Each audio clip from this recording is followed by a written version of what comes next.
ఆంధ్రప్రదేశ్ రాష్ట్రంలోని తూర్పు గోదావరి జిల్లాలో ఉన్న ద్రాక్షారామం కాకినాడకు 32 కిలోమీటర్ల దూరంలో, రాజమండ్రికి 60 కిలోమీటర్ల దూరంలో ఉంటుంది. పంచరామ క్షేత్రాలలో ఒకటైన ద్రాక్షారామంలో భీమేశ్వర స్వామి ఆలయంలో అమ్మవారు మాణిక్యాంబగా పూజింపబడుతుంది. ఇక్కడ అష్టాదశ శక్తిపీఠంగా మాణిక్యాంబ అమ్మవారికి ప్రత్యేక స్థానం ఉంది.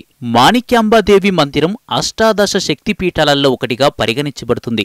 ఇక్కడ సతీదేవి ఎడమచెంప పడిపోయిందని చెప్తారు. పురాణాల ప్రకారం శివలింగాన్ని సూర్యదేవుడు ఇక్కడ నిర్మించాడని మరియు వ్యాస మహర్షి ఈ పవిత్ర స్థలంలో భగవంతుడికి పూజలు చేశాడని చెప్తారు. దక్ష ప్రజాపతి యజ్ఞం చేసిన ఈ ప్రదేశమే నేటి ద్రాక్షారామం. పూర్వం దీనిని దక్షారామం అని పిలిచేవారని, కాలక్రమంలో అది ద్రాక్షారామంగా మారినట్లు చెబుతున్నారు.